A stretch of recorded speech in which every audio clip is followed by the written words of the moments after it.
All right. So last week we covered Folakan. Covered. We spoke about Folakan. We spoke about Reb Mendel Futterfass. We spoke about Uncle Yankel Krantz, and we spoke about the Rebbe. Hopefully, we'll talk about the Rebbe again this week. But let's begin. I'm going to bring up his picture, and I'll introduce him, and then you tell us what you think about. What thoughts come to mind when you see him? Big beard. A big beard, that's first thought.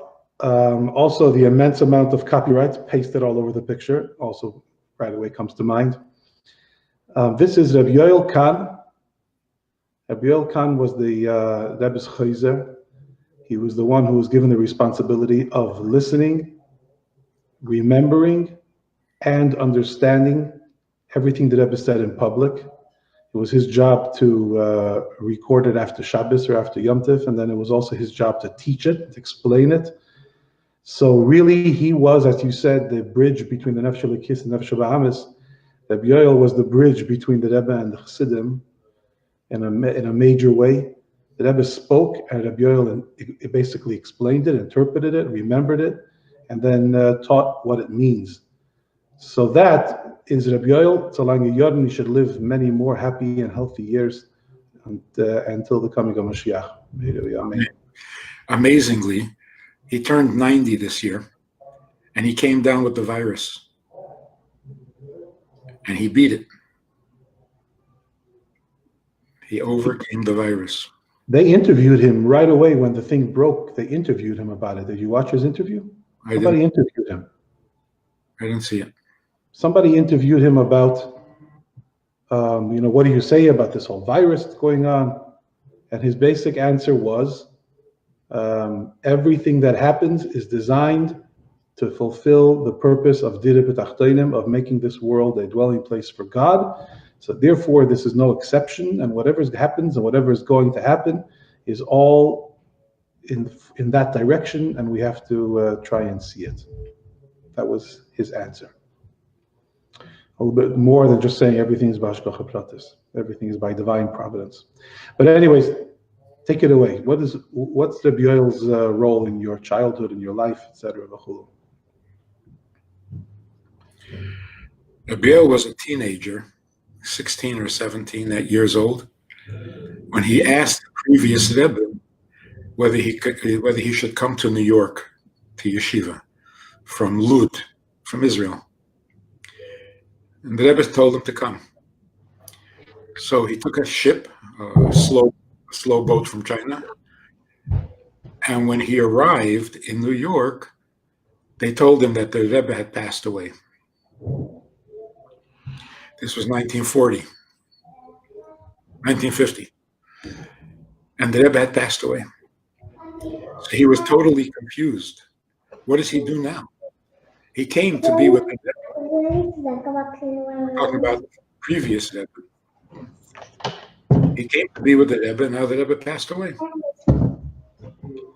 So he asked an older chotri, which is what you're supposed to do when you're unsure. He asked Shmuel Levittin Eva, close the door, please. What he should do. I found out later that before he left Israel, his mashpia, Yoel Brook, told him what he's going to find in New York, the different characters, the different people. And concerning Reb Shmuel Levittin, Reb Yoel told Reb Yoel, you got all these names, Reb Yoel told Reb Yoel that when you hear something from Reb Shmuel Levittin, you got to think twice, because it's deep and it's meaningful and it's... So he went to ask Reb Shmuel, what should he do? And Reb Shmuel told him to ask the Rebbe, who was not yet Rebbe. So he went and he asked the Rebbe what to do. And the Rebbe said, if my father-in-law told you to come, he knew what he was saying and he knew what would be. So he told you to come, so you're supposed to be here. And the Rebbe drafted him at that very young age to become his scribe. So you and Rabbi Yoel arrived in America the same year.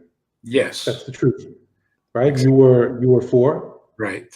He was, well, it was 1950, and he said he turned 90, so he was 20.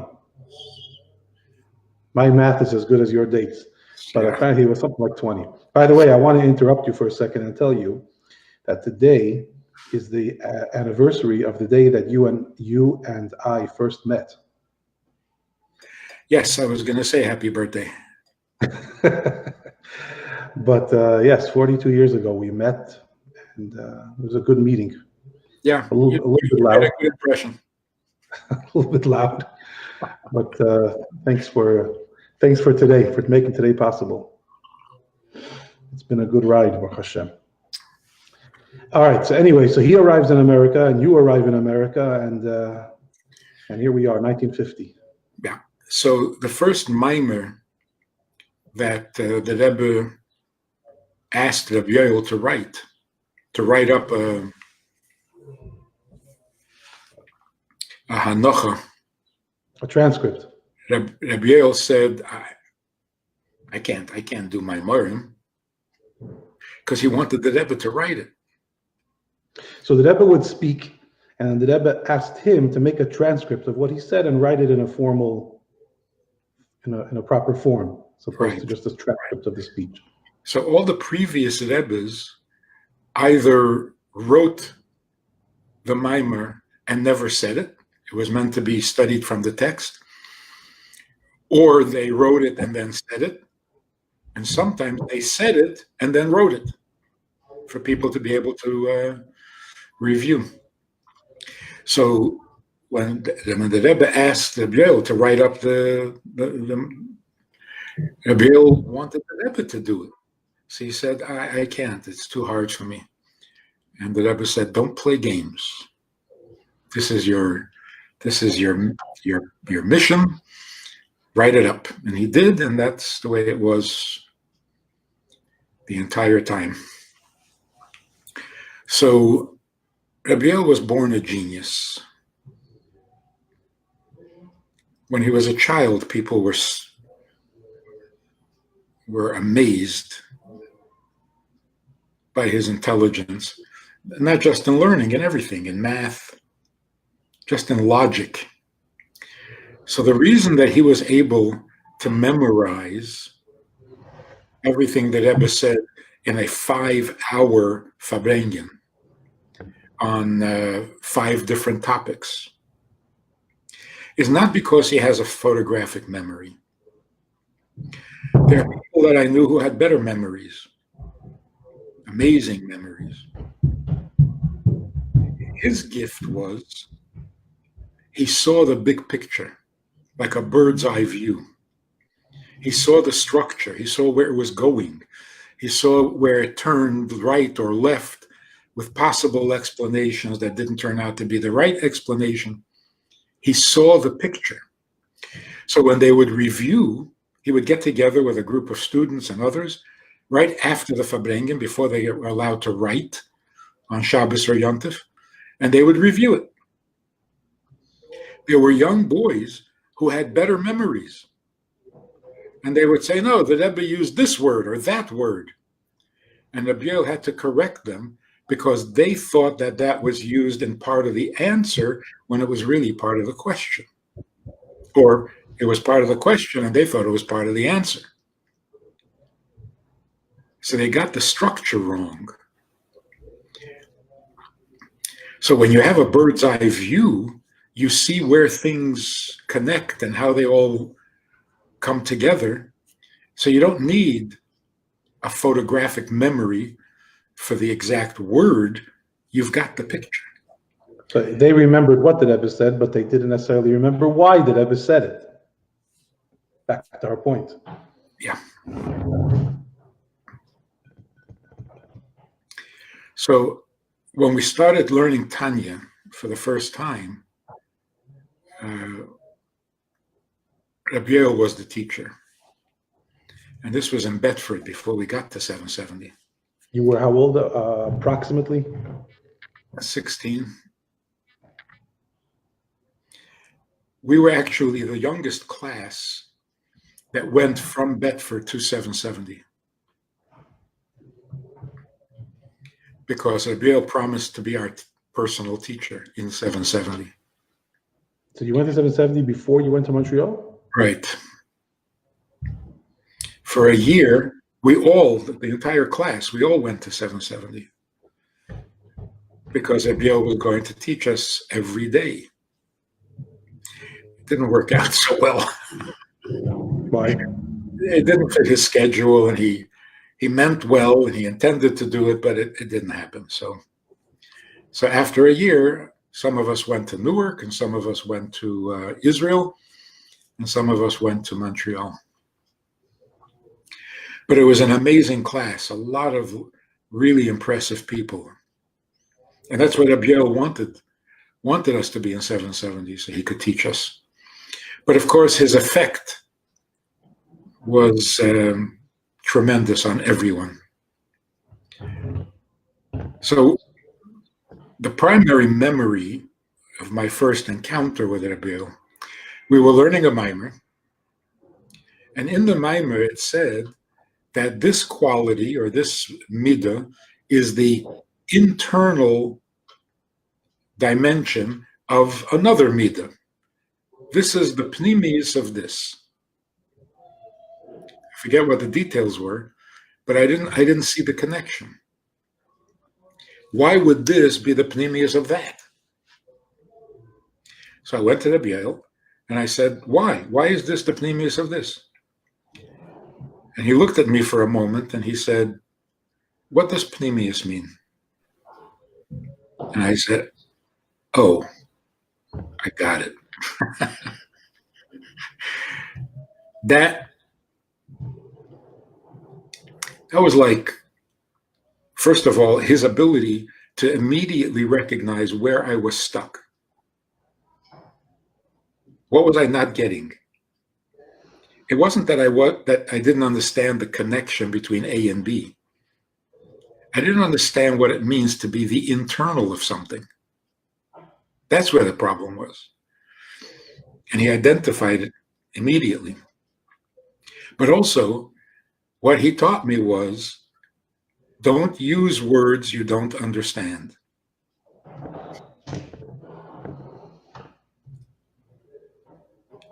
That was not just an answer to a question.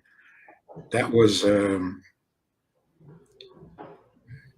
establishing a path along which to travel in all questions and in all issues and forever. So after that, anytime Rabbi Yoel was teaching something or bringing or whatever it was, I had to be there. So his clarity of thinking and his ability to identify a student's problem, that's a mashpia. That's somebody who sets you on your own 2 feet and tells you how to use your head.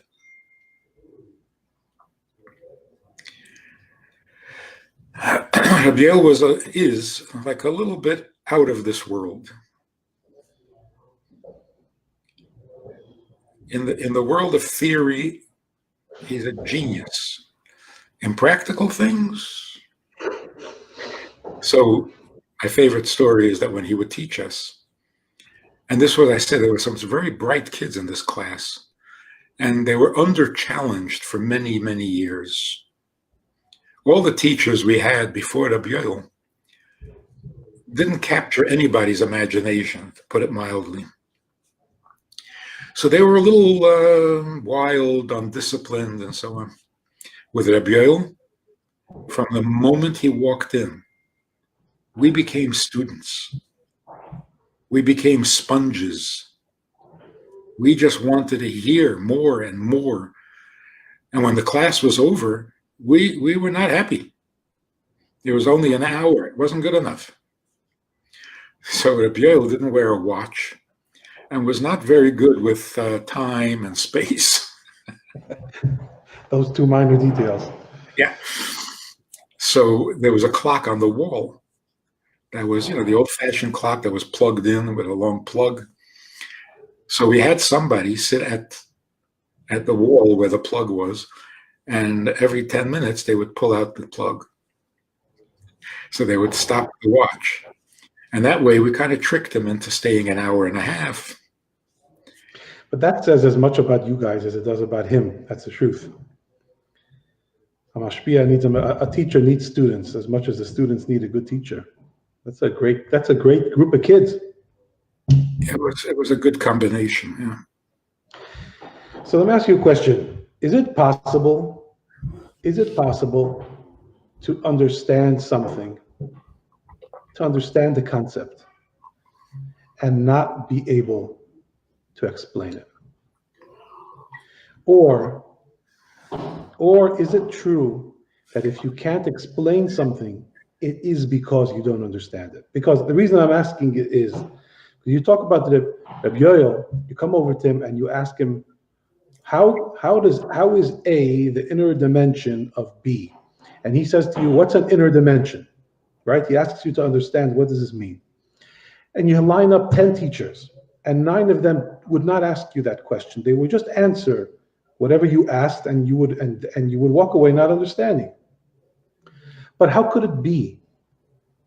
How could it be that the good-hearted, wise teachers would allow a student to walk away without a complete understanding of what they're trying to teach them? Is it that there are people who understand things, but they're just not good at explaining it?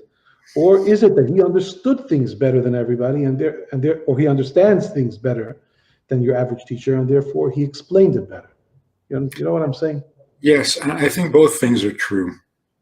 There are people who understand very well. In fact, they understand it so well they can't explain it. In other words, they understand it on such a deep level, they can't translate it into simple language. Have you heard somebody try to explain something on a level that's too high for the teachers, your teachers? Yeah. Too high. Yeah. I mean, you say under challenge, that means the explanations were too low. We had one teacher. He wasn't really a teacher, but he would give a class once a week in 770. And he was talking about Eid Ein Sof, which is infinite light in English. So somebody said, what does Eid mean? He says, Eid? Eid? Eid is Eid is it's Eid. He was so inspired by the idea, he couldn't put it in words. He had to calm down, So he was trying to, instead of trying to explain what it is, he was trying to convey how precious and how awesome, and that didn't come out in words. So that has his own guy. The same worker, teacher, administrator, whatever he was, he came into 770 once, middle of the day. We were learning Gemara, and he bangs on the table for attention, and he says, I just got to tell you this. I went to the doctor because I had headaches. You know what the doctor told me? My shoes are too tight. He says, you understand what's going on? If the shoe is too tight, it can hurt your head. He was so excited. If there's something wrong at the bottom, it can affect the top. If there's something wrong in the practical, it can disturb the theoretical. Anyway, he was given to excitement about the idea more than the structure or intelligence of the idea. So he had a very hard time communicating. But I just read in that same sikha that there was an individual, at times it's a Tzemach Tzedek, who was very generous with his time, and he taught people who had never heard of Chassidus. But he had a very difficult time explaining things. So he said to the Rebbe when he was visiting, he said, I have a really hard time expressing myself. So he was saying, maybe I should stop because it's awkward. And the Rebbe thought about it and said, no, you should continue teaching. And in reward, God should bless you with the ability to express yourself. And then the previous Rebbe writes, anybody who knew that man remembers that everything he said were like pearls. He became so expert at explaining things that people would come to listen to him just because of how beautifully he expressed it. So you can have a person who really knows but can't bring it down. Then you have a person who doesn't really know and then can't bring it out. So both things are true. But how do you understand something in your head and not be able to explain it in your mouth? I don't mean to get off track here. We're supposed to be reminiscing about people. Yeah. But with Yoel, this is the discussion. How do you understand something in your head? And you obviously have words in your head to explain it to yourself. Why can't you explain that to somebody else?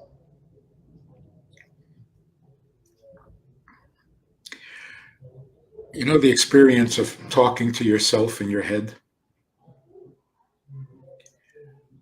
Some people think in thoughts, and some people think in language. It's like talking to yourself, literally, giving yourself a speech. That's how you think. So it depends on how abstract your thinking is. Thought doesn't have a language. You think in images. To go from that to words is for some people painful and frustrating because it limits, it restricts the idea. And you don't want to do that. You want the idea to be bigger than life. So some people have a hard time restricting or contracting their thoughts into something as klutzy as words. And you find this actually even among the greatest sages who wrote commentaries on Torah. Some of their writings are so easy to read. It almost reads itself because it's so well written. And other commentaries, their sentences and you don't know what they're saying. You got to really try hard to get what they're saying because their writing style was not so smooth. And one of the great things about the Alter Rebbe, both in the Tanya and in his Shulchan Aruch, is that he is so readable. L'shoinei hazohov, the Rebbe would say.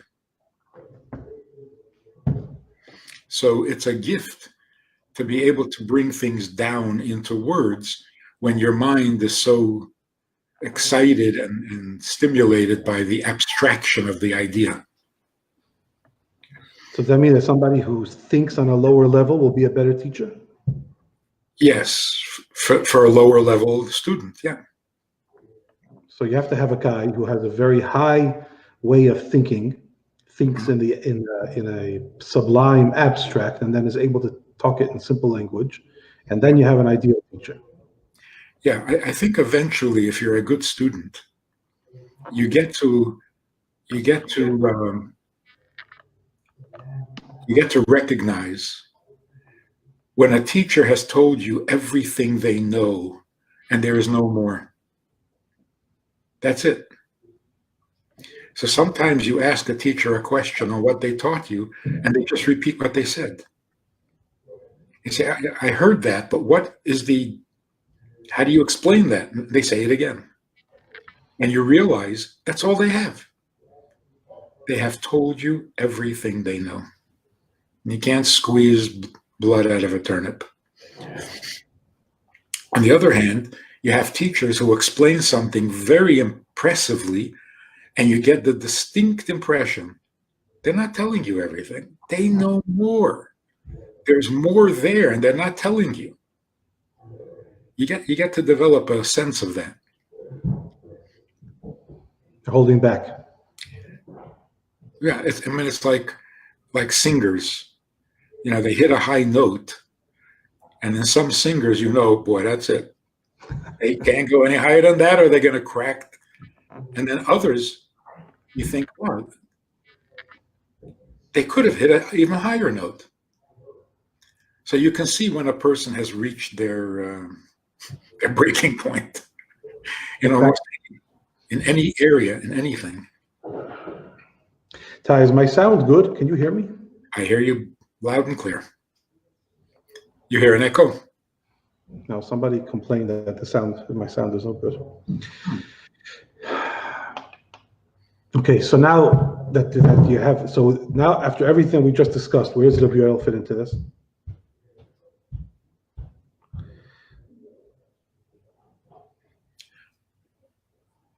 I spoke to Rabbi Yoel not long ago, and I asked him to continue. He had these little clips that they put online, a 15-minute thought, and he was wondering whether it's effective, it's worth the time and effort. So first I was impressed. The man is pushing 90,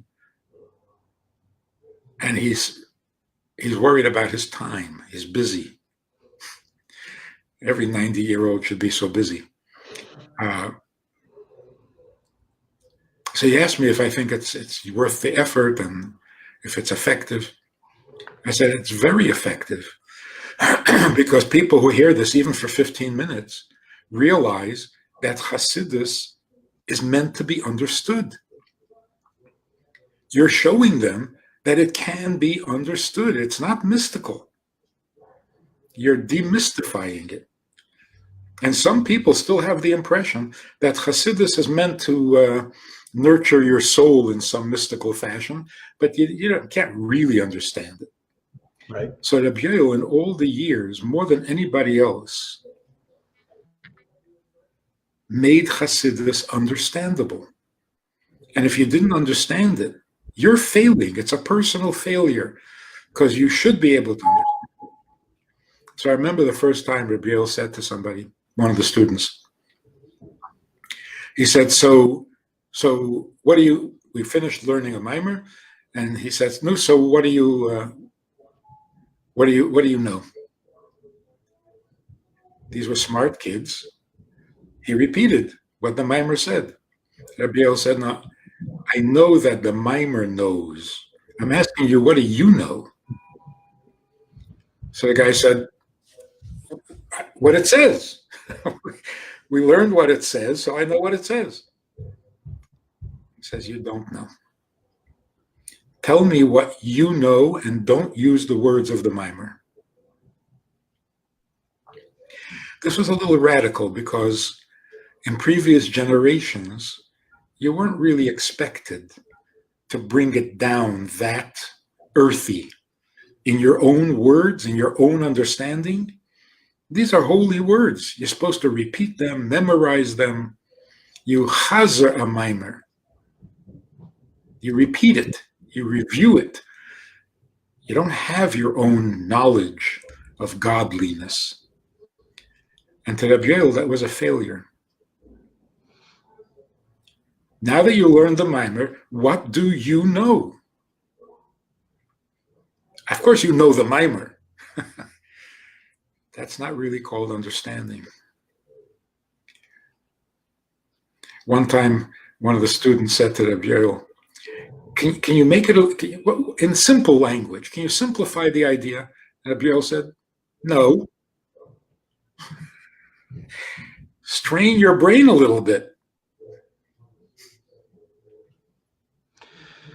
So, not all mashpiyim are like this. Not all teachers are like this.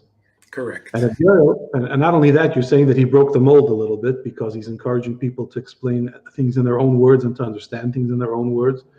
So is this, from the way you see him, is this because he understood that this is the calling of the generation, that this is the way the devil wants it, or because this is his personality and he expected people to understand everything that they heard or learned, or both?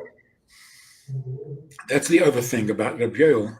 I think he was the first one to pick up on the uniqueness of the Rebbe's approach.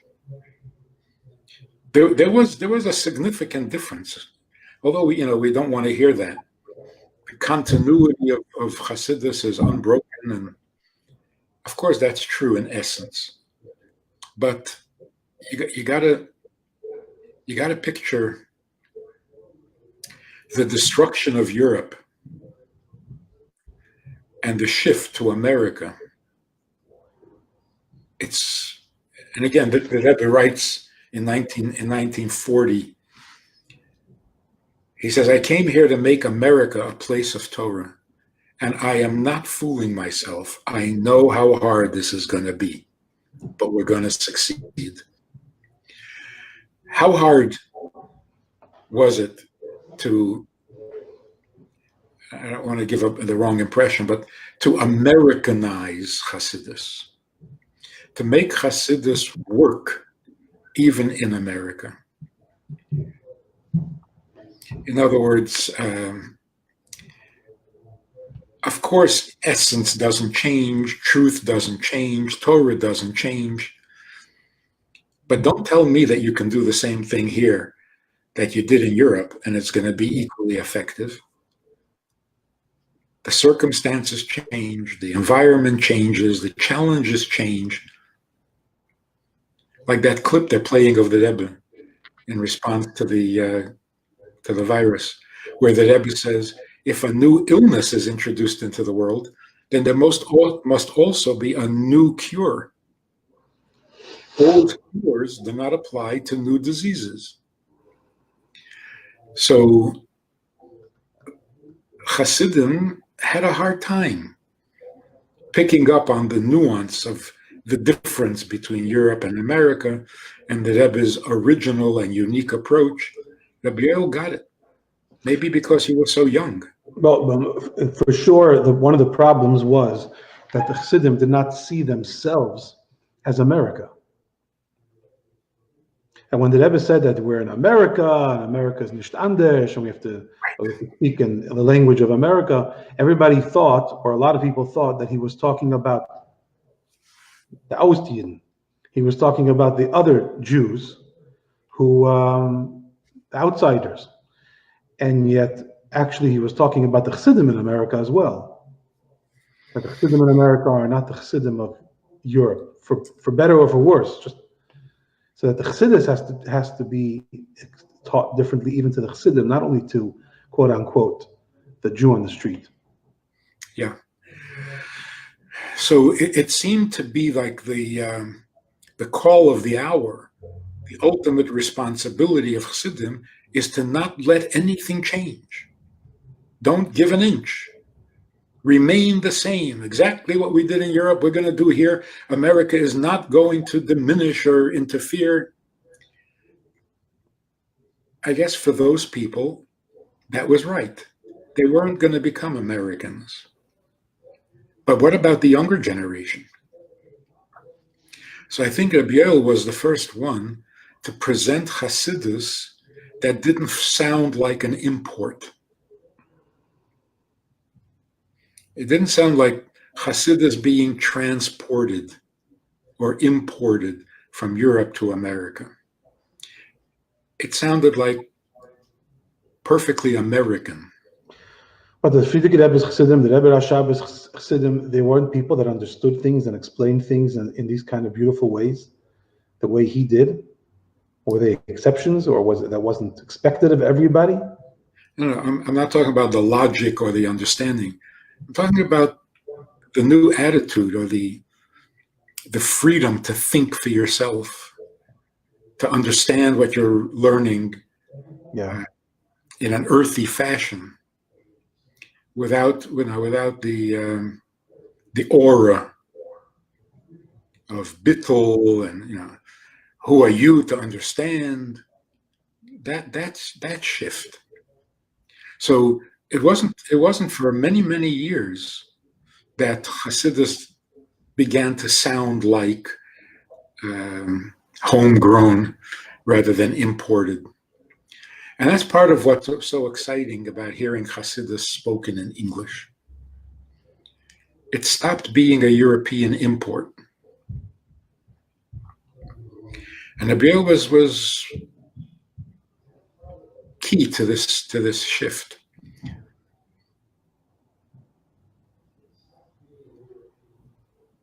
It's interesting. So the way he explained Chassidus in Yiddish inspired Chassidus in English, which is practically 100% what happened. Yes, he made it possible. And all the shluchim that went out and opened the Chabad houses from your class or from your age were taught by him. I mean, American. Yes, yeah, pretty much so.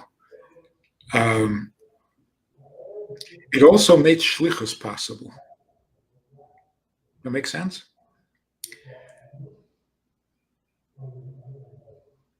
If you don't really get it in your own terms, as low as they may be, if you don't really get it, you can't be a shliach.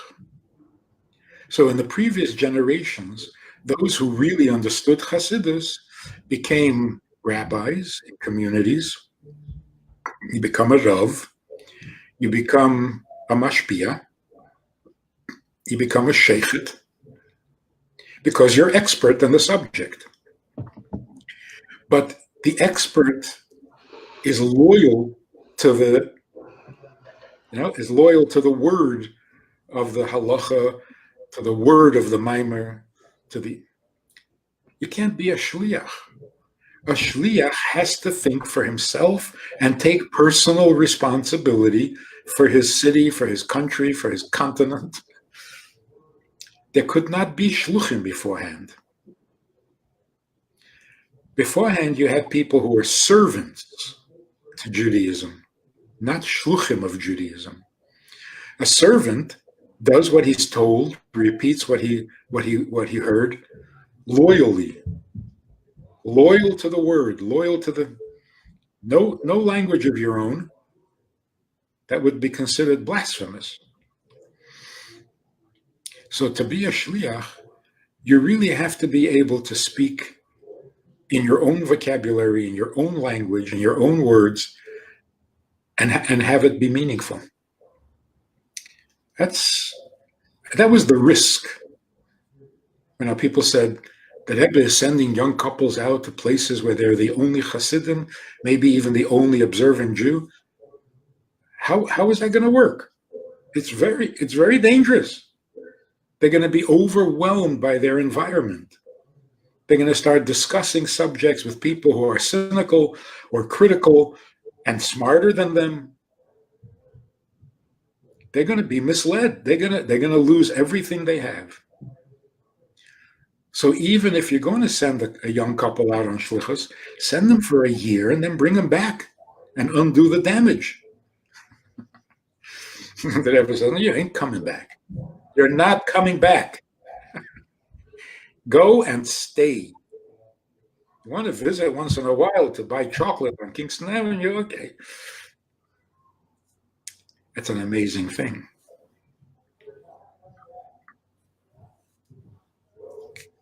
So Rabbi Yoel actually was the key to the whole thing. Eventually, it was contagious, and it spread to Israel. A lot of shluchim come from Israel. Most of the shluchim, I think, in the former Soviet Union, most of them are Israeli. Yeah. And they're going to places nobody would want to go. Siberia. Yeah. Uzbekistan.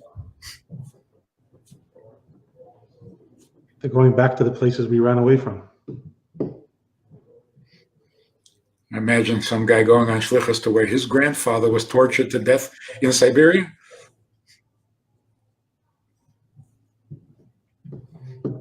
So one day, many years ago, I was teaching in a yeshiva, and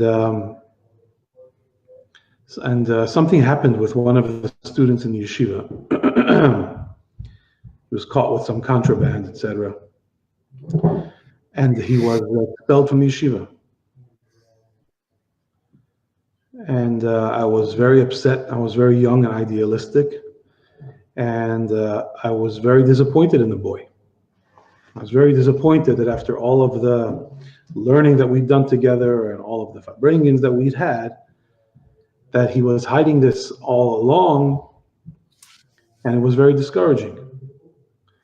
So we had a conversation, you and me, and the conversation was basically about Rabbi Yoel, actually, about the difference between the way Rabbi Yoel encouraged people to deal with their animal soul, and the difference, the change that he introduced from the way it had been done in Europe.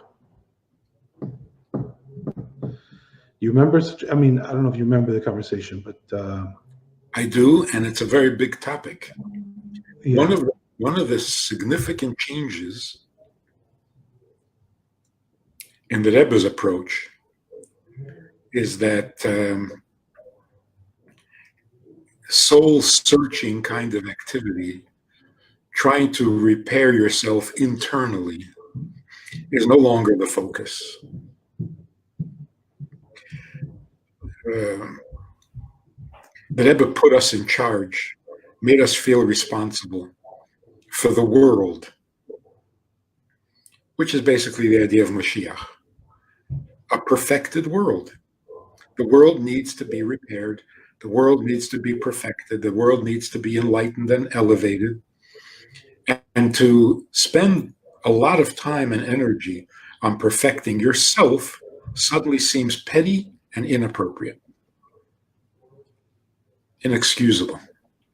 When the whole world is waiting to get basic life needs like Aleph Bays, and you're trying to fine-tune your inner working so that it's no longer a mitzvah. In fact, it's a negative now. Too petty, too personal, too selfish. So the Rebbe's response to personal failure, of a weakness of character, giving in to sin, clean yourself off and get back to work. Stop. Don't wallow in that stuff. Even in trying to. Yes. In the olden days, the mashpia would give you all sorts of direction, advice, and how to fight this and how to struggle and how to. And the Rebbe would say, it's bad enough that you spend 10 minutes on this problem. Now you're going to spend hours on it? Stop it. Get back to work. And the more enthusiastic you are in doing the job that needs to be done, the less time you'll have to worry about negativities. That was a major change in the character of a chassid. So people who say nothing's changed, it's all the same, that's too simplistic. So how did Rabbi Yoel push this? How did he teach this? Exactly the way the Rebbe would. Somebody would come to him and say, Rabbi Yoel, I sinned, I gave in. And Rabbi Yoel would say, leave me alone, boy, what is fat? Did people treat him like that? Like a personal mashpia, the way... Oh, yeah. Hundreds over the years. So he dealt with people personally, not just in... He is a mashpia. He's the mashpia. Right. So I got to tell you, as recently as 2 years ago, it was the weekend when all the shluchim were in New York. Rabbi Yoel is in awe of a shliach, every shliach. So anyway, it was Shabbos, and Rabbi Yoel was speaking. So I went to hear what he was saying in the shul where he davened. Afterwards, he calls me over privately. He's got to tell me something. He says, when shluchim are in town, you should be with them, not with me. He was saying, like, when will you graduate from me already? Move on. There are shluchim. Go spend time with the shluchim. What are you hanging around me for? Is that a mashpia? And I didn't ask him anything. It was on his own initiative. And he was he's so gentle about it. You weren't the only person in the show listening to him. No, of course. So he said, give you a hard time. He says, you were once in my class, right? So I have a right to tell you this. I was once in his class, right? Did he when he was your teacher, or from what you remember him, did he go out to the Chabad houses? Did he ever deal with Balabatim? Did he ever speak to people in broken English, or he stayed in 770? No, there were people who the shliach didn't have the information or the knowledge that the balabos had. In other words, he needed somebody to impress the balabos, the supporter or congregant, with more information than the shliach had. So they really wanted to impress somebody very intelligent. They would take him to Rabbi Yoel. Rabbi Yoel would speak in Yiddish, Hebrew, or Russian. Very little English. So if anybody understood any of those languages, they would bring him to Rabbi Yoel. So I remember one time somebody brought a professor of mathematics, supposedly one of the top mathematicians, Jewish guy whose Yiddishkeit was kind of schwach, brought him to Rabbi Yoel. And it was Shabbos afternoon, and the man started saying something, the professor started saying something, and he said, but aside from the mathematics, it's too complicated. Rabbi Yoel said, no, tell me. Rabbi Yoel was a genius in mathematics. And the professor was absolutely blown away. Didn't expect that. So yeah, people would. There was one time when Rabbi Yoel went on Miftzah Tefillin, but he was so not his. But he was in awe of every shliach. Would cross the street when he saw a shliach. Would cross the street just to shake his hand. So go back for a second. The Rebbe's attitude, which Rabbi Yoel basically interpreted for the people. If you have internal rot, if you have an animal soul, you should not wrestle with it. You should be above it and get to work in doing good things. What happens to your internal issue? What happens to the problem which a generation ago or 2 generations ago would have been cured, maybe? And now you're saying just leave it and deal with something higher, something better. So what happens to that foul part of a person's character?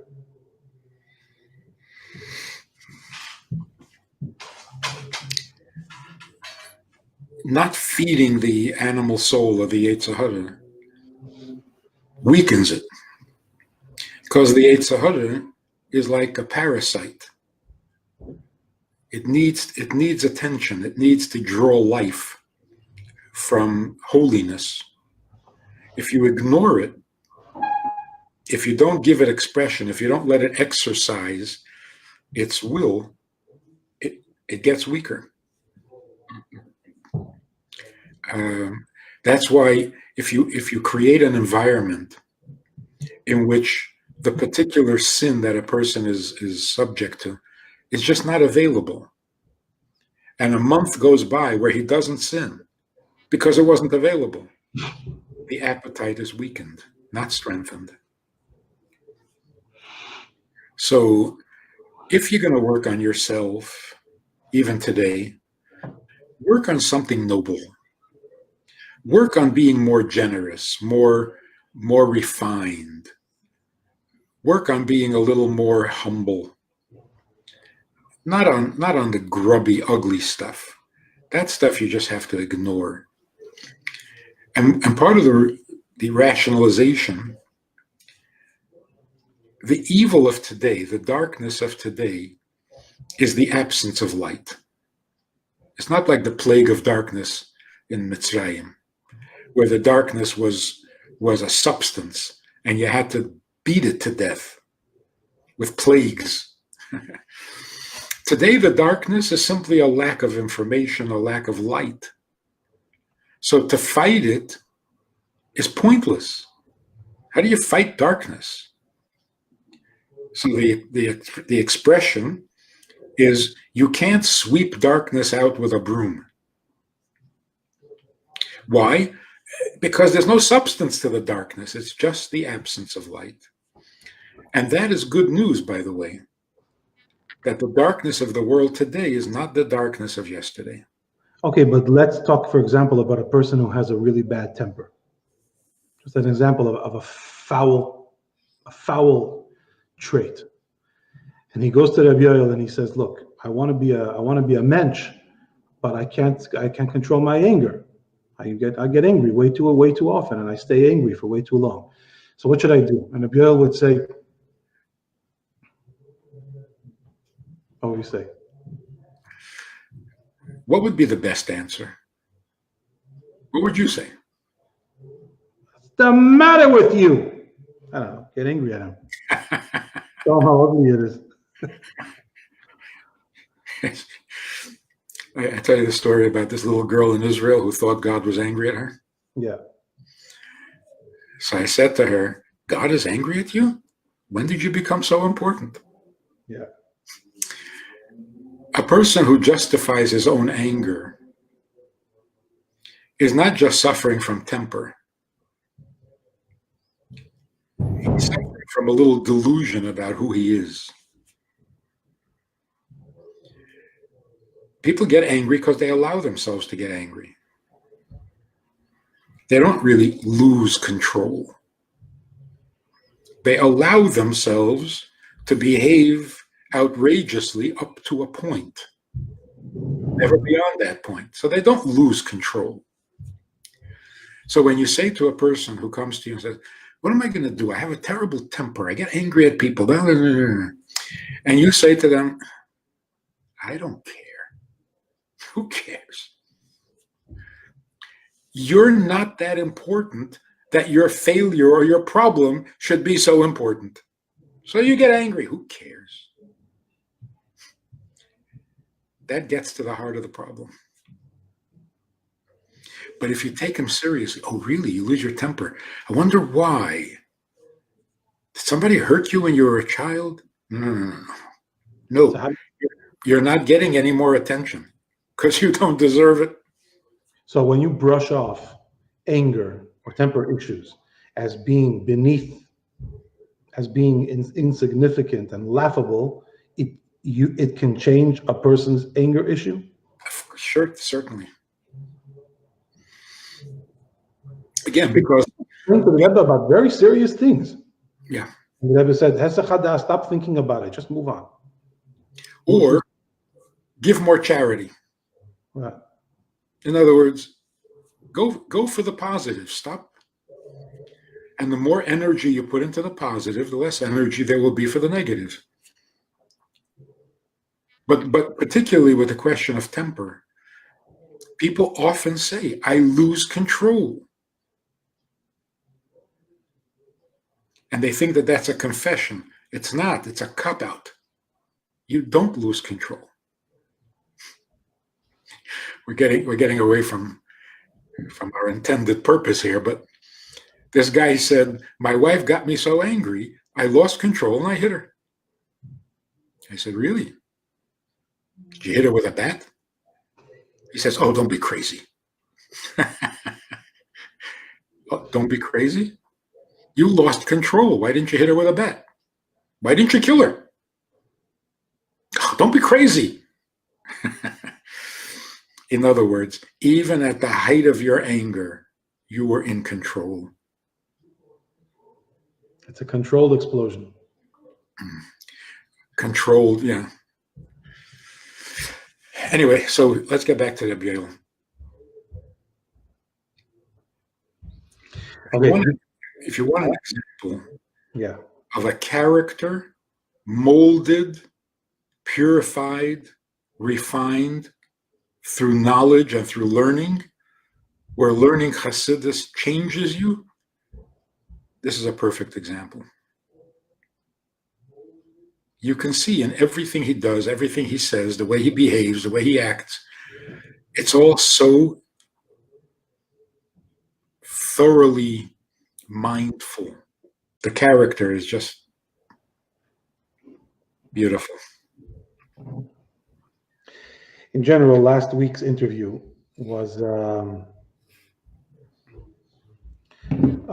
an exercise, a discussion about living from the top down and not from the bottom up. About living the way you know you should live, and not living the way your habits have carved out for you just because that's the way your circumstances dictate. And you're talking about people who did that during the Soviet Union, and now you're talking about somebody who did that in America. Rabbi Yoel.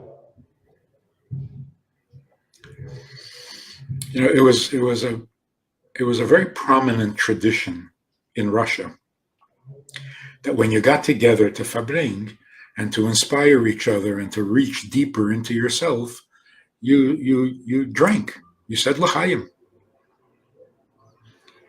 And they had some pretty strong spirits back there, like 96% alcohol. We tried it once back in Montreal. We didn't realize paper cups can't hold that kind of alcohol. It eats right through it. So it's really powerful stuff. And they drank it like it was water on the occasions of a fabringen. That carried over into America until the Rebbe said no more. Rabbi Yoel had no problem with that. No more is no more. So when a chassid from Russia came to America and said, come, say l'chaim, Rabbi Yoel made a point of saying, this is not a custom. You don't just say l'chaim out of habit. In Russia, it worked. In America,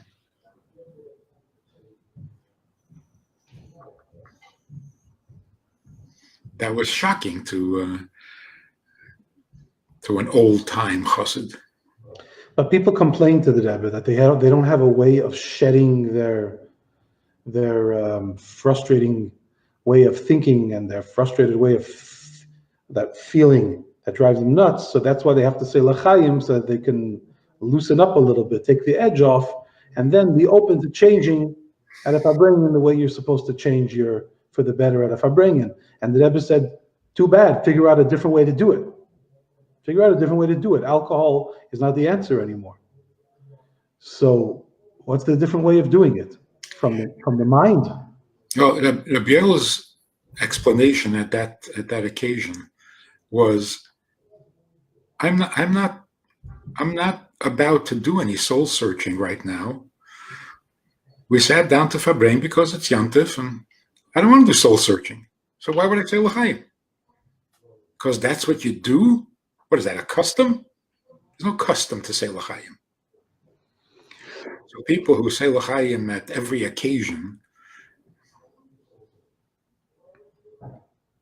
So maybe if you really are struggling with some internal issue and you really need to get it out, and it would take hours and hours of self-hypnosis or deep therapy, and a few drinks can loosen you up enough, it's medicinal. It's not a custom. By the way, 96% is medicinal. It's fatal.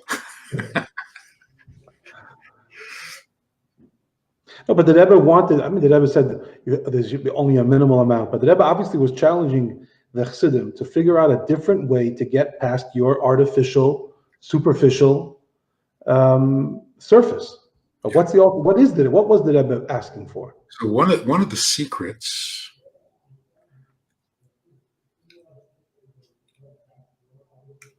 the Alter Rebbe would say a maimer, it would take about 7 minutes. And it would inspire people for years. In other words, the energy was so intense that the mass didn't need to be very, very big at all. each generation added more and more words to the concepts. By the time it came to the Rebbe Rashab, who was called the Rambam of Hasidus, the Maimarim were not only long Maimarim, but they were Hemshechim. The same theme continued on in the next Fabringen, in the next Maimar. So there can be a theme that lasted a year and a half. The same theme for a year and a half. That's like tenderized meat. You hardly have to chew it. It's already been tenderized for you. By the Rebbe, what he was teaching was not only tenderized in advance, it was already chewed over. It was already processed intelligently so that all you had to do is hear it. So what the Rebbe was saying is, Hasidus has been given to you so ready to use. Just pop it in the microwave. Just remember to take it out of its package. So Hasidus is so much more available to immediate application that just let it have the effect and you'll get there. And primarily by thinking of someone else.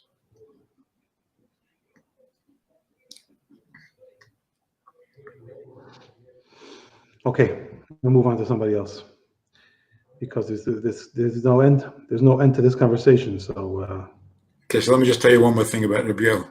Okay. The Rebbe wanted somebody to put together an encyclopedia on Hasidic thought, because Hasidic thought is encyclopedic. It covers every subject. It covers everything. There is so much that if you have to go looking for it, it would take a long time to find it in the massive library of Hasidic works. Rabbi Yoel was given the job of writing the encyclopedia. When they showed the Rebbe the first galley, the Rebbe said, I knew he could do it, but this well I didn't expect, which is an awesome compliment. So just one little, there's an encyclopedia on the Talmud, the Encyclopedia Talmudis. Look up the entry under love, Ahava. There are 3 or 4 pages. Look up love in Rabbi Yoel's encyclopedia. There are 80 pages. And there's no repetition. This is encyclopedia. Not discussion or analysis, just ideas about love, the various levels of love, the various types of love, the degrees of love, what brings love, what interferes with love. 80 pages just on love. What are you going to have on Tzimtzum or creation or the oneness of God? It's awesome. And Rabbi Yoel goes to work every day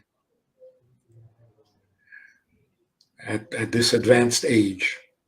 His body is, but the mind is there, and he goes to work every day, and that's, I think, what protected him during his bout of corona. His purpose. He has to get it done. Nothing's going to stop him. Well, then he's going to be alive for a very, very long time. Yeah, because out of the 22 letters of the alphabet, he has 21 to go. But he just released another volume, right? A few months ago. Aleph, yeah. He's still in Aleph. No, but the good news is that when he first started the project, he immediately did the big subjects. He didn't go according to the alphabet. Oh, yeah? Yeah. That's not good news. Like this, he'll have to live forever. Mm-hmm. Soll sein. Okay, let me show you our next picture. Can you see who that is? Yeah, that is the first Hasidic boy I got to know. Okay, there's two faces in this picture. The one on the peripheral, the one on the side, is you, yes? It's hard to see, but yeah. This is you. The hand behind the boy, the man in the middle is Zalman Deitch, Alav Shalom, and the hand is the hand of my father-in-law, Rabbi Still. And you're all listening to Ben Shem Tov. But in any case, this is Rabbi Zalman Deitch, Alav Shalom of Crown Heights. So what does this picture tell you?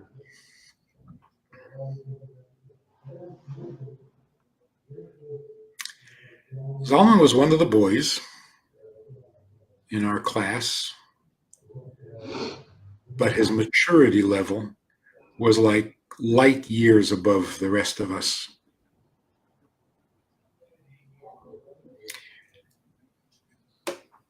Obviously, he passed away at a very young age. Because if he passed away yesterday, it would still be a young age. And he crammed more life into the years that he had than people who live to be 100. The wisdom, the das, from a very young age. I remember once we were sitting and talking on his porch on Crown Street, and his father walked by and said something and continued on. And Zalman sat there thoughtful. And finally said, when my father says something, I really got to think about what he means. Whoa, that was to me a big surprise. You don't hear that from teenagers. Maybe they don't have that kind of father, but they also don't have that kind of maturity. So here's my introduction to what a Hasidic boy is like. We were in the same class, in Yoel's class, and after school, which was in Bedford-Stuyvesant, we would come back to Crown Heights, and after supper, we would get together in a little shul on Montgomery Street, Ungar shul. The Ungars lived upstairs of the shul, so the shul remained open most of the night. But it was empty, it was quiet. So we would meet there and study. At least we intended to study.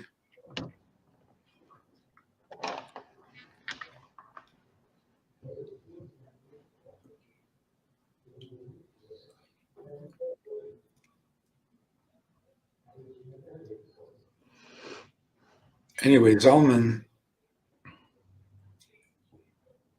was far more mature. And when he learned something, he learned it on a mature level. So we would study like a mimer, and he would say, so what does that mean? And I would explain it. He'd say, yeah, but what does it mean? I would explain it again. He wasn't asking, what does it mean in terms of understanding? He meant, so what does it mean in life? So therefore, what are we supposed to do? How does that change me? And so on. And we were kids. We were babies. Anyway, we learned whatever amount of time we could learn, and then we got off into conversations. And one particular night, we sat for a long time, got into all sorts of, and then I walked into his house. We sat on his porch for a while, not realizing that the night had gone and the sun was coming up. Anyway, we met again in the morning, later in the morning, in the hallway of the yeshiva. And I said to him, Zalman, did you daven Ma'ariv last night? We had skipped Ma'ariv. Anyway, we went to class all day long. And then at night, Rabbi Yoel taught us Chassidus. It was like 7:30 at night after a long day of school. Anyway, for some reason, Rabbi Yoel decides to tell us a story. And the story was of a famous Chassid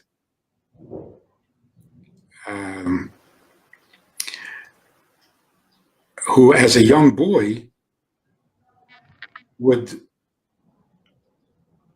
memorize or study every mimer that he heard from the Rebbe on a very deep and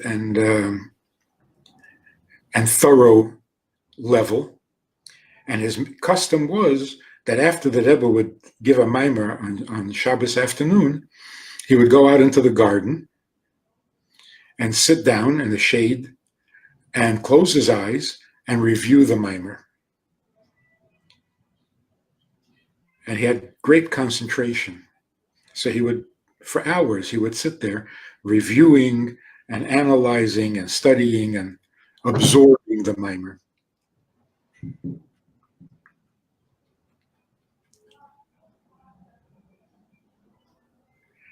When he was in his old age, advanced age, the previous Rebbe was traveling with his father, the Rebbe Rashab, and they came to this town where this Chassid lived. I believe his name was Gershon Ber, and they stayed at his house. So Gershon Ber gave the Rebbe Rashab, his room, and the previous Rebbe, Gershon Ber, slept in the other room. There were only 2 rooms to the house. So the previous Rebbe, as a child, saw this Chassid prepare to go to sleep and recite the Krish Mishal Amita, the Shema, before you go to sleep. And there's a sentence there where you say, you're asking God to help you, and Shalei Oshuv Oid Lahachisecha. You ask God to protect you, that you shouldn't again do something to anger God. And when it came to those words, Reb Gershon Ber cried like a baby. The next day, the Rebbe Rashab asked the Frierdiker Rebbe, what did you see? What did you learn? So he said he was very impressed that Reb Gershon Ber would cry and the Rebbe told him, you know what he's crying about? When he was a teenager, he once sat in the garden and reviewed the Rebbe's mimer. It was Shabbos afternoon after Mincha. He sat there so long that when he opened his eyes, it was Sunday morning.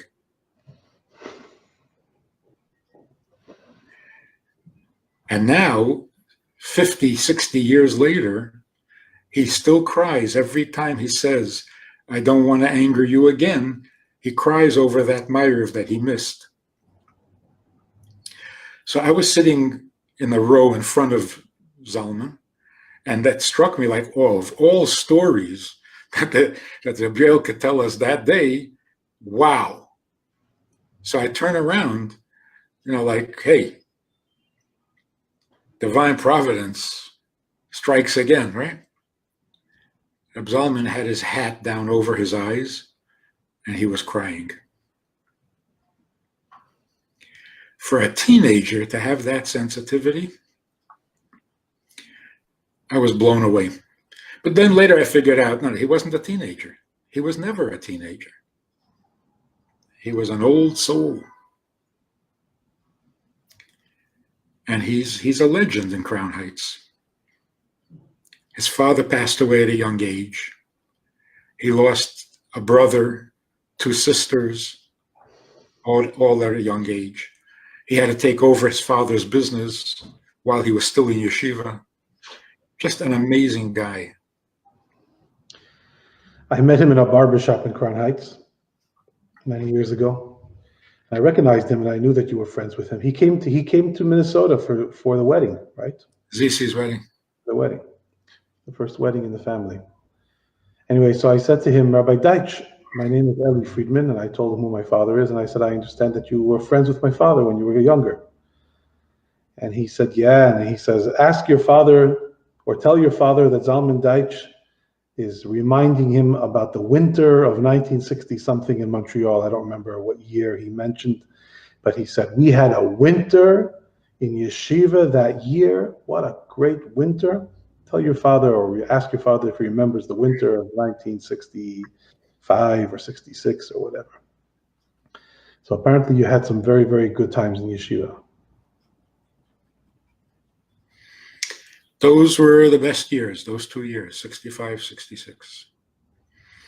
2 years, and we talked about this, about Rabbi Isaac.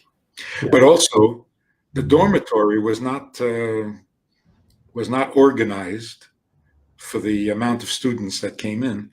So it just so happened that Zalman and I shared a room in a house belonging to an elderly man who lived alone. So I got to have all his attention. Later, I found out that quietly on the side,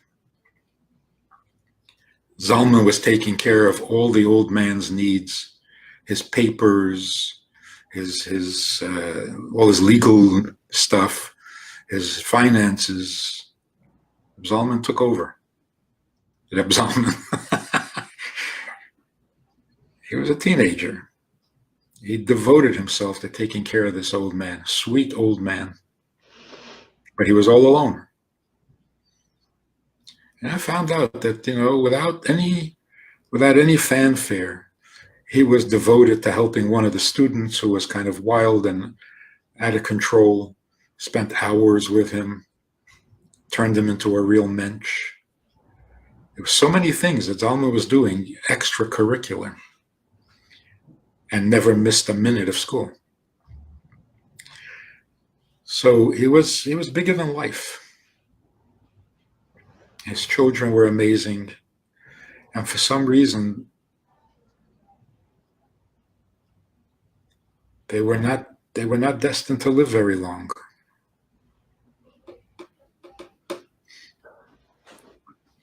What do you say to the Yeshiva Bachim of today, or to us, about, you talk about a guy who's larger than life, but what practical application could you take away from Zalman Deitch and the way he lived and the kind of a person that he was? I mean, but in general, I can't identify with the kind of 14-year-olds that you were. Just very, very serious 14-year-olds. And yet you liked Mickey Mantle, which to me is, I don't know. It's is it a lost art, or is it, in other words, is it nature or nurture? Was it like a generation after the war was a very serious generation, or were you taught right, or your parents were survivors, so you were different? How can we recapture, not in a morose way, but just in a healthy way, that kids should be more serious about these kinds of things? They're so out of reach to most kids. They barely comply with it, let alone take it very seriously. They cry over a missed prayer.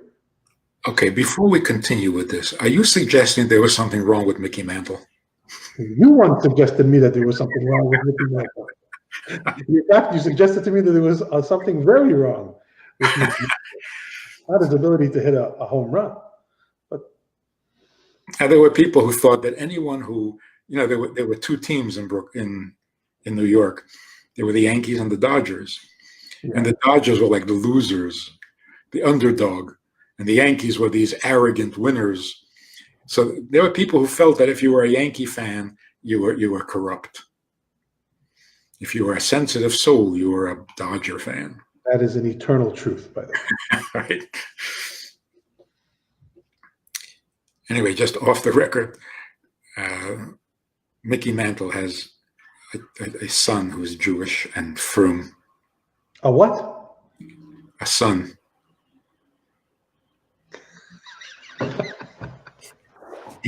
He got a Jewish girl pregnant. Yeah. Who? Mickey Mantle? Yeah. And they gave the child up for adoption. Don't tell me you're Mickey Mantle's son. No, but I have such pity on the guy.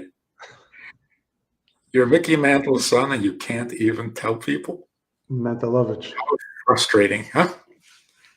Mantelovich. Yeah. Anyway, so in answer to your question, yeah, on the one hand, we have to think positive, that the times change and the needs change.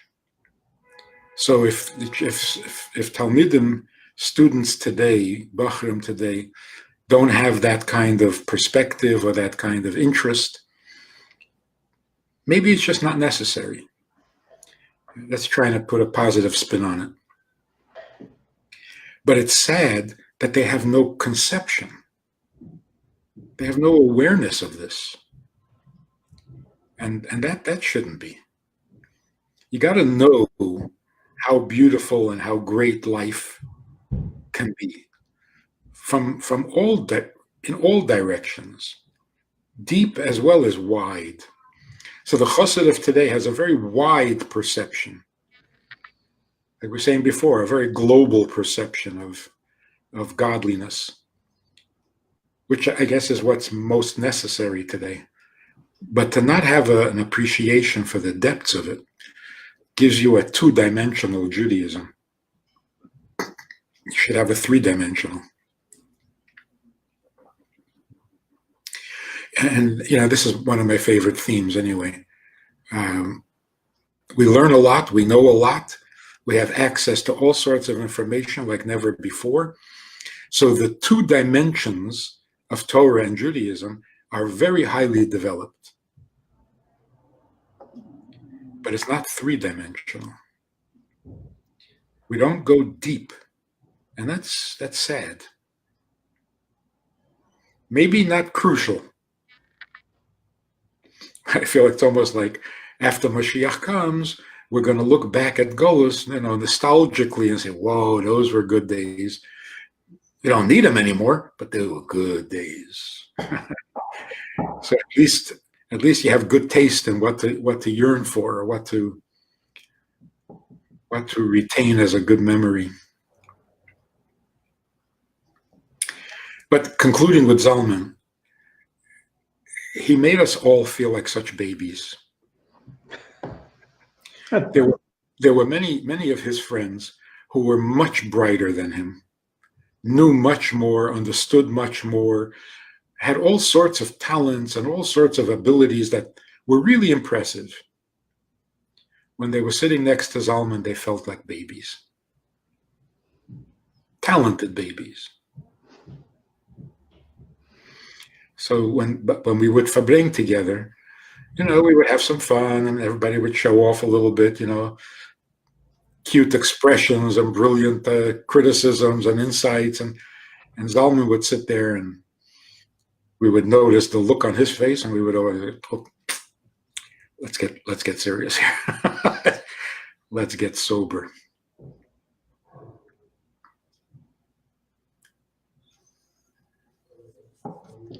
Yeah.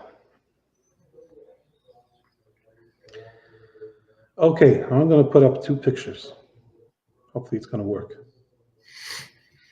Can you see two pictures? Yeah. Okay. With this, we will conclude. Hopefully not anytime soon. So in the one picture, in the color picture, you have Professor Yitzchak Block.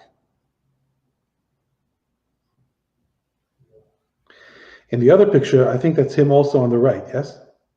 Yeah. And in the middle, you have Professor Yankel Hanoka. And of course, Rabbi Lu, who I hope will do this one of these days. Soll sein gesund und stark. So you have Professor Block and Professor Hanoka. Professor Hanoka became your mechutin, married Yossi, his daughter married Yossi, Miriam. And Professor Block became your mechutin because Yossi and Miriam's daughter married his grandson.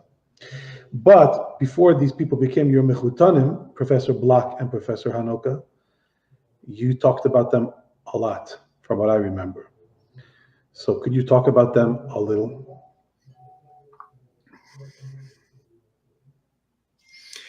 Professor Block grew up in Nashville, Tennessee.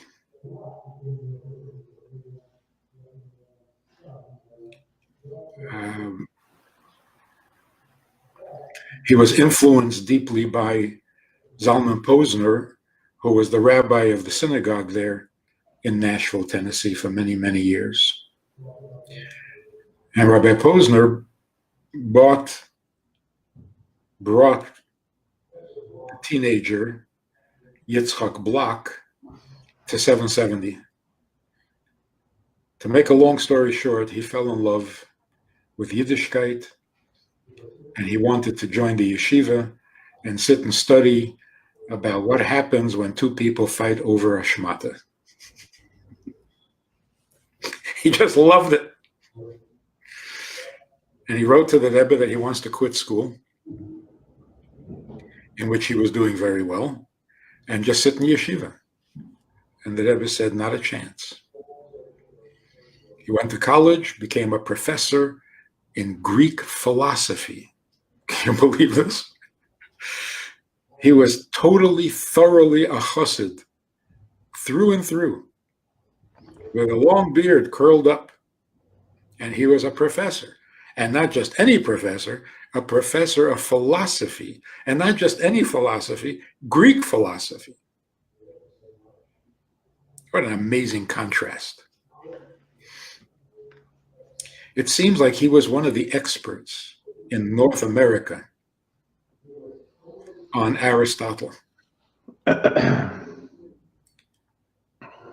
Naturally, when they had a Pagisha, when they invited college students to Crown Heights for a weekend, which is what that second picture is from, it was natural that the speaker would be Dr. Block, a chassid who was also a professor and a philosopher. His talks at the Pagisha were mind-blowing for me.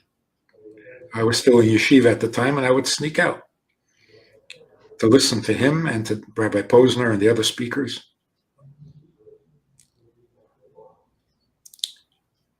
He was a professor at the university in London, Ontario. Tiny little town. Very little Jewish resources. But it wasn't terribly far from Toronto, but in that little town, which he desperately wanted to leave, and I know that so many times he wrote to the Rebbe, please, can I just get out of here and spend all my time davening and learning? And the Rebbe wouldn't let him. The Rebbe wanted him to publish. And he hesitated, couldn't bring himself to do it. You know, when he would teach philosophy, he had to keep a straight face and make it look like he was serious. And finally, he did publish. And he told me personally that he regrets he should have published more, because the effect that it had on the academic world, would have been worth every moment. At any rate, when he would come to Pagishas, and in those days, college students were still serious students of higher learning, which is what universities were known as.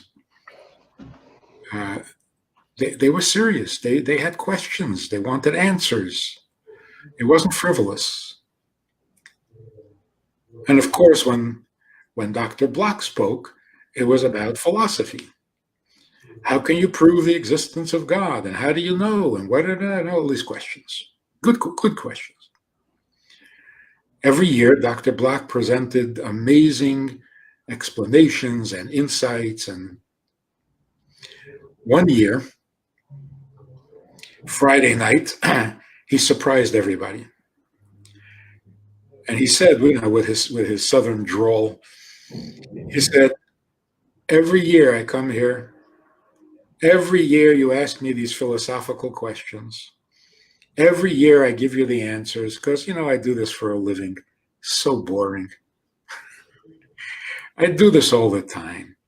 And I can prove to you beyond a shadow of a doubt that God exists.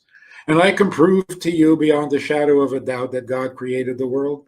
And I can prove to you beyond a shadow of a doubt that God gave the Torah at Mount Sinai. I've done this before many times. I don't want to do this anymore. Because after I finish explaining all of this and proving all of this to you, you say, oh, good. And then you go back and do exactly what you did before.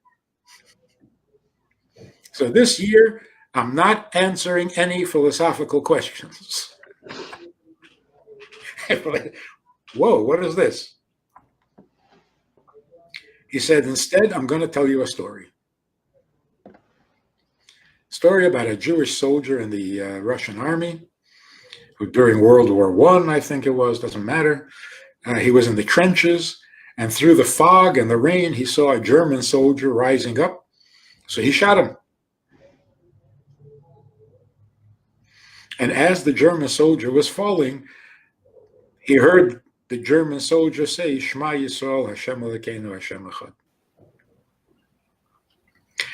The Russian soldier was rushed back to Moscow because he had a nervous breakdown.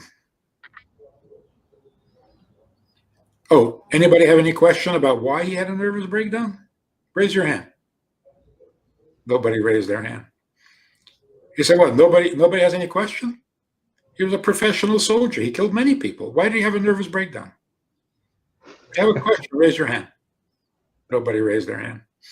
He said, doesn't this puzzle you? It was self-defense. If he hadn't shot the German would have shot him. Why did he have a nervous breakdown? Raise your hand if you have that question. Nobody raised their hand.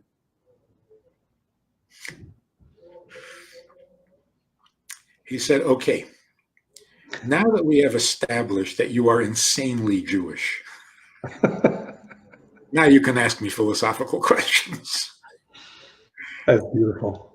It was so amazing. People left that weekend changed forever. I later found out that Dr. Block, I spent Shabbos with him. He invited me to come speak for his students. He had a chair in his dining room where he would sit and learn. Hours. Deep, deep concentration. Shabbos morning, when I came into the dining room, he was already sitting there, deep in thought. Couldn't interrupt him if I wanted to. Same chair every day. He learned a mimer from the Likutei Torah or Torah Ohr, like a chassid of old, but in a very new package. The combination was just stunning. In fact, that Mendel Futerfas, when he came out of Russia, he ran around the world collecting money to send packages of goods back to Russia to people who had lost their jobs because of their activities in Judaism and were simply starving. So he sent them these packages that kept them alive. He would send them, American dungarees, jeans that they could sell for a nice profit, and that kept them alive. Anyway, so he would run around raising money for these packages, they were called. So he came to London, Ontario. and he stayed with it with the professor. Shabbos morning, the professor said to him, "Let's go to the mikveh." He says, "You have a mikveh here?" He says, "Yeah, come." It was the middle of the winter. They went to an overpass over a lake or a river, and under the underpass, they could have access to the water. This professor of Greek philosophy went to the mikveh every morning in the freezing lake. Sometimes he had to break the ice. Now in Russia, that was not so unusual. So when they got there, Mendel said to him, "Oh, I kind of forgot what that tasted like. It's been a while since I had to go to a frozen lake." But this is the professor, all the years that he was there. So it was an amazing combination of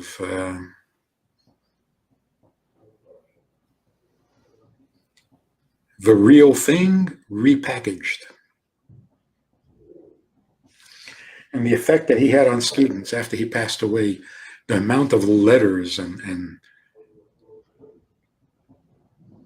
a thorough, deep impression that he made on people with his sincerity, with his brilliance, with his kindness, just an amazing human being. With the additional quality of the simplicity and honesty of an American kid.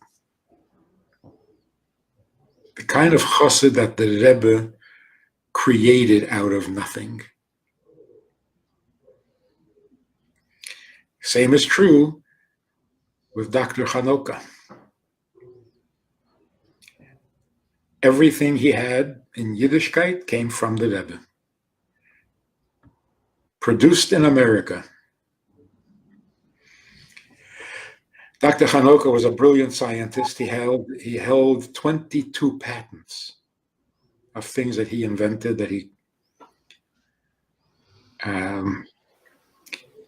and he was probably the only frum professor who would defend the belief that the world is 5,780 years old. All other professors had to compromise. They felt they had to compromise. And he himself said, "This is hard. Defending the age of the universe against the public, popular opinion, and very hard. But if that's what the Rebbe says, then that's what I do." Again, completely original, made in America, chassid. You knew Professor Block, Professor Hanoka, and Professor Green. Velvel Green, who I didn't put his picture up here. We'll talk about him maybe a different time, because that's a whole different topic. But you had Velvel Green, you have Yankel Hanoka, and you have Yitzchak Block. You grew up in the golden era. You definitely lived in the golden age of the Rebbe's revolution. It's amazing. The kind of people that you were surrounded by. Very cool. But when I talk to younger shluchim or younger chassidim, and I say, he was the first one to translate chassidus into English, and they're like, ancient history, so what? Chassidus is English. It's always been English. You mean you can actually say it in Yiddish? Wow, you know Yiddish? It's the truth. Yeah. So this reminiscing is not interesting to the younger generation. Yeah, sure, fine, whatever. But it was very soul-satisfying experiences. Now, Dr. Block and Dr. Hanoka were Balei Tshuva in their younger years. Velvel Green became a Baal Tshuva after he was a father of children. Different. Velvel was a professor before he became a chassid. And these guys were students when they became chassidim. So it's a different experience. Actually, just to quote Velvel, somebody asked him, "Are you a chassid?" I think his answer was very appropriate. He says, there are some things you can't call yourself. If others say it about you, then it's okay, but you can't. He says, like, intellectual. Are you an intellectual? Anybody who walks around saying, I'm an intellectual is a total idiot. So he said, am I a chassid? I can't say that. You think I'm a chassid, then I'm probably a chassid.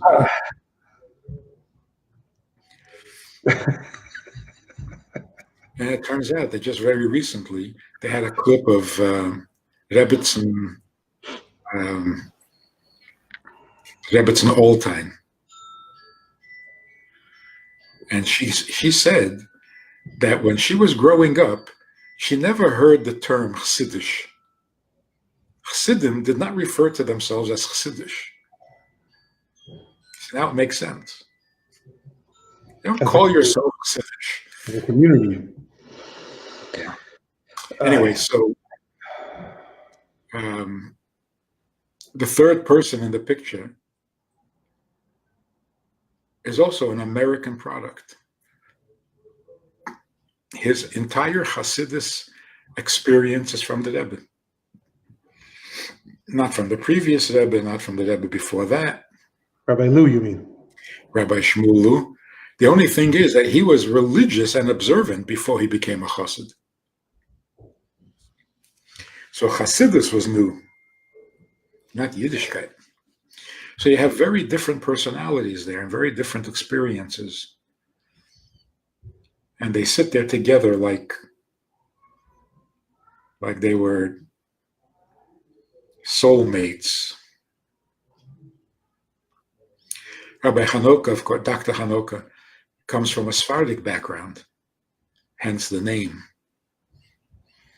You don't have too many Ashkenazim who call themselves Hanoka or Hanukkah. If you think I'm Hanukkah, then I'm Hanukkah. The other guy is Purim. So you have such different personalities and different backgrounds, coming from a Sephardic background, coming from a Frum background, coming from Nashville, Tennessee. Where's that famous for? Jazz. I don't know, the music place. What's that called? The famous Dreamland or something? No. That's Elvis. Grand Ole Opry. Anyway, so this is what the Rebbe pulled out of his hat. Those three guys tells you the whole story. The Rebbe can make a chassid out of a kid from Nashville. The Rebbe can make a chassid out of a student with a Sephardic background. The Rebbe can even make a chassid out of a guy who's from. That's the scary part.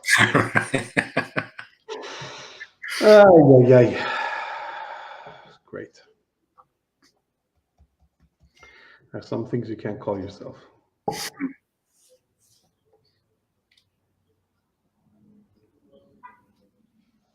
That's good. I'm sorry to tell you that we didn't cover everybody that we were supposed to cover, and we have a lot more to talk about. It is good. It is good. I want to thank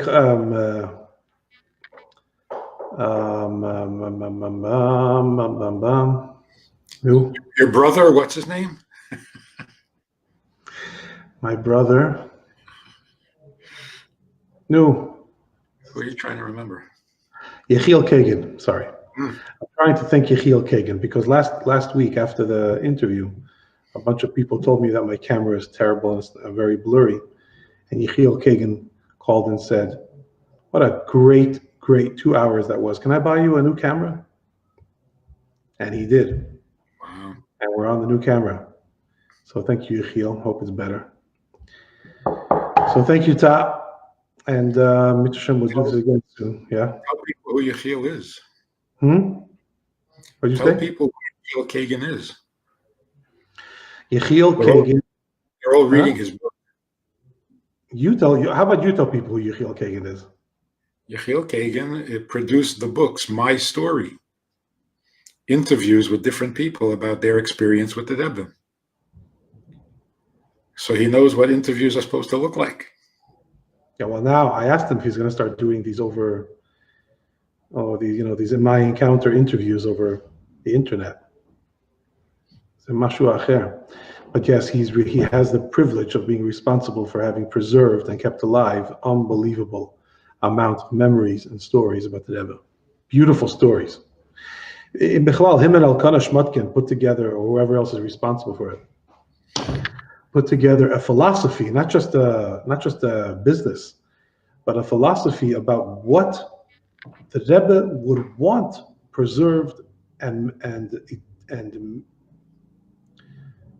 eternalized about him. Very interesting. I learned a lot from being involved with them, from helping them with titles and whatever. That the stories have to be about the person as opposed to about the Rebbe. Of course, the whole book is about the Rebbe, but it's about the people and their encounters with the Rebbe, which makes it much more true. And that the stories have to emphasize people's lives and not miracles. And has made, if you read these books, has made for really amazing stories, but amazing in a real way, not amazing in an otherworldly way. They took a Zag Reise Rebbe and put him into a Zag Kleiner book.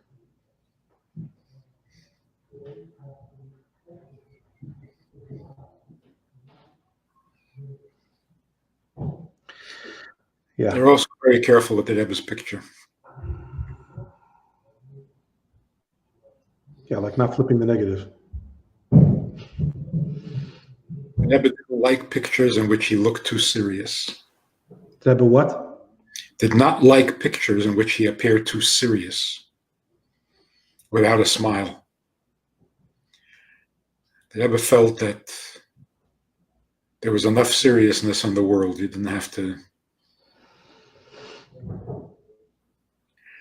I know from personal experience that Rebbe was very particular about his pictures. So they're careful about it. And some people just put up these pictures that are just, that Rebbe would not like it.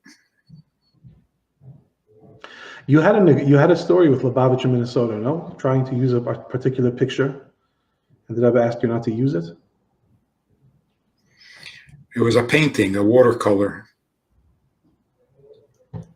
And in the original, it was awesome, beautiful, really talented. A Russian who never saw the Rebbe did a painting from a picture. And it was really good looking. It was hanging in my parents' house for a long time. But when we made a copy of it for printing, it didn't come out right. So we thought it would be artistic to put a painting in rather than a photograph. But the Rebbe said, change it. It's all faded out.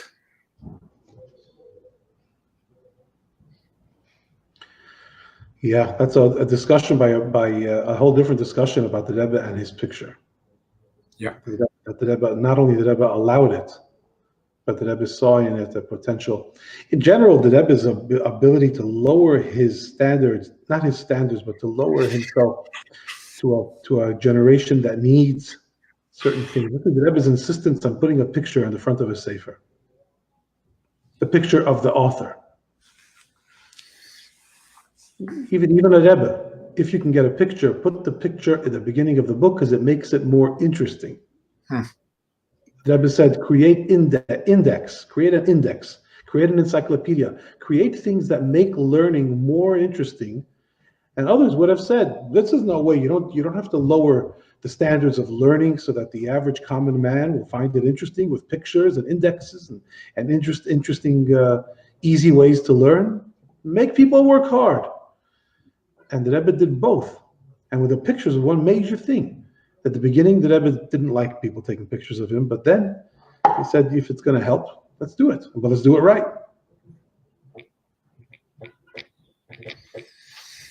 If I'm not mistaken, all the years that the Rebbe objected to having his picture taken is because the people taking the pictures were amateurs. They were sitting with a camera, like, and I was like, But when professional photographers came around, the Rebbe said, okay, this is good. Yeah. But you're right. It's traditionally, authors never put their picture on the book. Rashi, I don't see a picture of him anywhere. Yes, all the pictures of Rashi are very well hidden away. Maybe for the same reason. they were professionals. All right. Sehr good. Thank you very much for another 2 good hours. And to be continued, Amir Hashem. And don't forget that one of these days we have to interview you and find out how you got inspired. You got to keep the chain going. Okay. One day. Then we'll interview your son and see who inspired him. Or my daughter. Hi, Liba. Liba, say hello. Hi. Come into the picture. Ah, there you are. Hi, hi, hi. Alrighty. Look up here. Look up here. This is the camera, Liba. There we go. An enjoyable trip down memory lane. Memory lane leads to the future. All right. Tag is on tough. Be well. Bye, Liba. Up here. There you go. You have to look up here and there at the same time.